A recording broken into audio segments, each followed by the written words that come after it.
A gente vive num momento de passar o Brasil a limpo, né? E eu cumpri minha obrigação de cidadão. O ex-ministro da Cultura, Marcelo Calero, se refere à denúncia que fez à Polícia Federal contra Gedel Vieira Lima. Segundo Calero, Gedel, então ministro da Secretaria de Governo, o teria pressionado a reverter uma decisão do IPHAN, o Instituto do Patrimônio Histórico e Artístico Nacional. O IPHAN tinha embargado a construção de um prédio residencial numa área nobre de Salvador, de frente para o mar, onde há muitas construções históricas. Gedel tem um apartamento no edifício, comprado na planta. Gedel admitiu que procurou o ex-ministro da Cultura para liberar o empreendimento, mas não que tivesse pressionado o colega. Não adotei nenhuma medida que pudesse ser interpretada como pressão por parte do ex-ministro Calero. Mas Gedel não resistiu e renunciou na sexta-feira. Na entrevista ao Fantástico, Marcelo Calero reafirmou o que disse em depoimento à Polícia Federal. Deu detalhes da pressão que relata ter sofrido do então ministro Gedel e também do chefe da Casa Civil, Eliseu Padilha, e do próprio presidente Michel Temer. Eu queria que o senhor me descrevesse as conversas que teve com o presidente Michel Temer a respeito do caso do apartamento do ministro, agora ex-ministro Gedel Vieira Lima. Foram 3 conversas presenciais que eu tive com o presidente Temer a respeito desse tema. A primeira delas aconteceu no jantar no Palácio do Alvorada. Eu pedi 5 minutos com o presidente e descrevi a ele o que estava acontecendo, ou seja, que eu tinha sido alvo de uma pressão do ministro Gedel. Ele disse que não me preocupasse, que ele trataria de dizer ao ministro Gedel que não tinha sido possível atendê-lo. Dessa conversa, inclusive, Renato, eu saí muito satisfeito.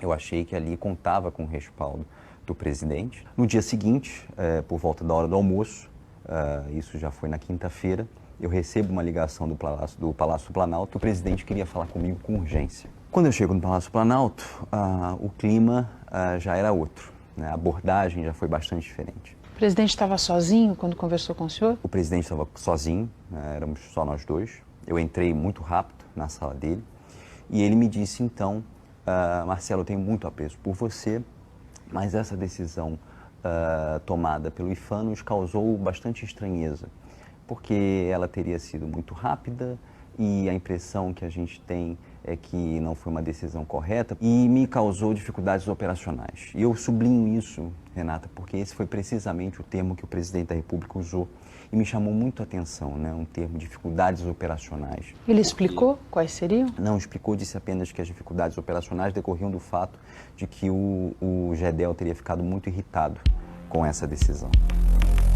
Segundo Calero, Temer pediu para que ele desse um jeito de enviar o processo para a AGU, a Advocacia Geral da União, e citou a ministra Grace Mendonça, que comanda o órgão.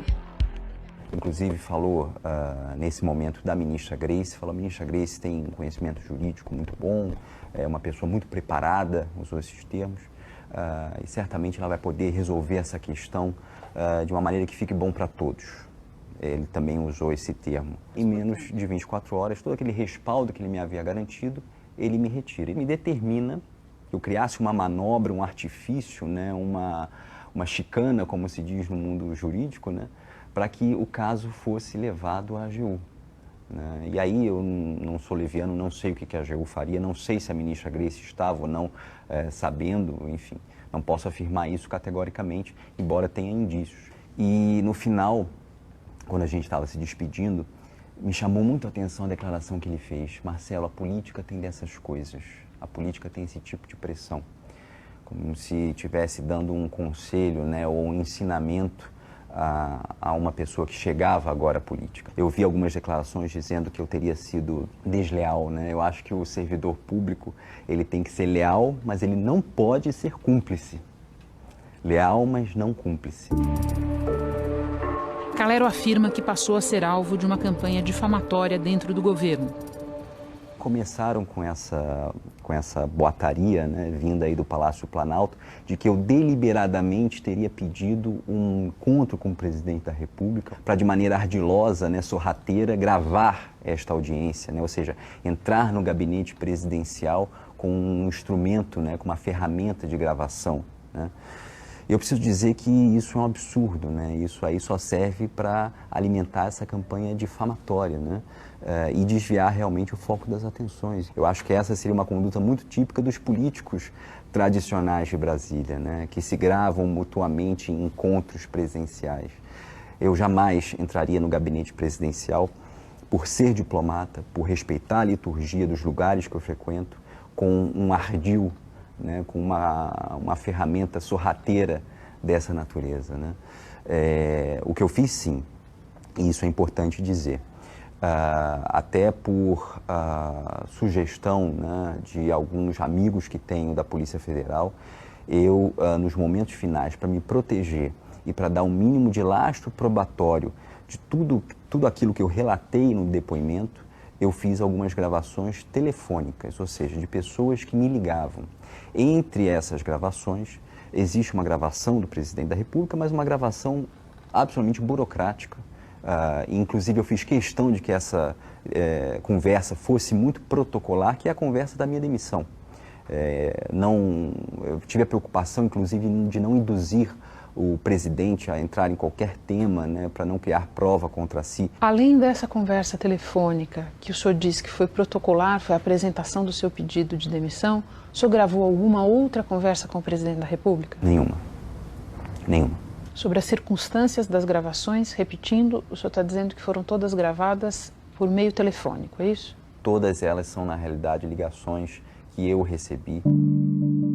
Calero conta que o ministro-chefe da Casa Civil também o teria pressionado.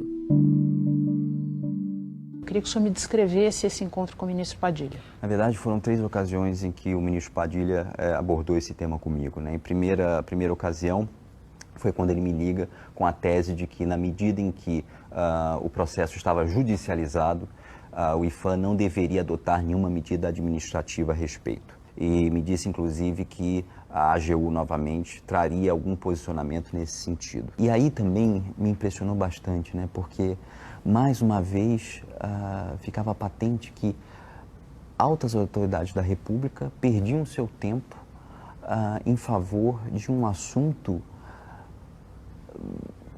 paroquial, né? Que se referia a um interesse particular, pessoal de um ministro. A grande razão pela qual eu via que não havia mais viabilidade na minha permanência no governo foi quando eu recebo a última ligação a respeito desse assunto, que foi do secretário de Assuntos Jurídicos da Casa Civil, que é um assessor direto, muito próximo do presidente da República, e aí ele novamente insiste para que eu mande o caso para a AGU. E aí eu falei, bom, realmente o presidente quer que eu interfira nesse processo. O senhor gravou alguma conversa sua com o então ministro Gedel? Não posso responder essa pergunta. O senhor gravou alguma conversa sua com o ministro Padilha? Não posso responder essa pergunta. Por que o senhor não pode responder? Há um entendimento de que isso poderia atrapalhar as investigações. Eu posso falar que houve as gravações, mas não posso falar os interlocutores. Depois de 6 meses no cargo, Calero saiu provocando uma crise. Como é que o senhor se sente nessa posição? Não desejava isso para mim, não desejava isso para o governo. Acho que, como eu dizia, o Brasil vive um momento de crise muito grave e, portanto, todos devíamos estar imbuídos no espírito de tirar o Brasil da crise. Mas me choca realmente em ver que interesses particulares ainda possam prevalecer numa dinâmica de governo. Certamente eles acharam que, para preservar o meu cargo de ministro, eu faria qualquer negócio. Eu jamais faria qualquer negócio para preservar cargo nenhum. Em nota, a Advocacia Geral da União afirma que todos os episódios de controvérsia entre órgãos públicos são analisados pela instituição e que é lamentável a insistência em tentar criar fatos a partir de suposições sem ao menos conhecer como funciona a atuação da AGU. Procurado pelo Fantástico, o ex-ministro Gedel Vieira Lima disse que não tem mais nada a comentar sobre o caso. A assessoria da Casa Civil informou que o ministro Eliseu Padilha não falaria sobre as declarações de Calero.